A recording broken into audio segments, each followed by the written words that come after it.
ভেড়ামারা ৩ নং ব্রিজে এই ড্রোন ক্যামেরা দিয়ে ভিডিও করতে চলে আসলো আমাদেরই ১৬ জাগের এক দম্পতি। তো এটা দেখে মূলত ভিডিও করে নিলাম। আসলে ৩ নম্বর ব্রিজটাকে ভাইরাল করার জন্য অনেকেই আসে।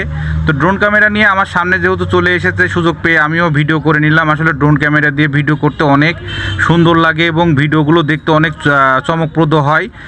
সেই ধারাকে সামনে রেখেই আপনাদের সামনে উপস্থাপন করলাম। ড্রোন ক্যামেরা দিয়ে সে একটি পেজ চালায়, পেজের নামটি হচ্ছে বললো, কিন্তু হচ্ছে এখানে আসলে মেনশন দেওয়ার মতো অবস্থা নাই। তার বাড়ি ১৬ জাগে, এটুকু জানতে পারলাম। তো একটা পেজ আছে, উনি মূলত হচ্ছে বিয়ের অনুষ্ঠানগুলোতে কাজ করে বেড়ায়, পেজটা সেভাবে চালায় না। তো ওর মুখ থেকেই শুনবেন আপনারা কি বললো না বললো।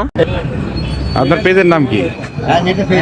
পেজ নাম ইউটিউবার ওয়েডিং পেজ আছে, আমি মেইনলি ওয়েডিং এর পেজে করে আজকে বের হইলাম এই আর কি। মানে আমার বড় ওয়েডিং ফটোগ্রাফি আছে। ও, ফটোগ্রাফি। হ্যাঁ, মানে বড় বড় বিয়ের ইভেন্টে আমরা কাজ করি।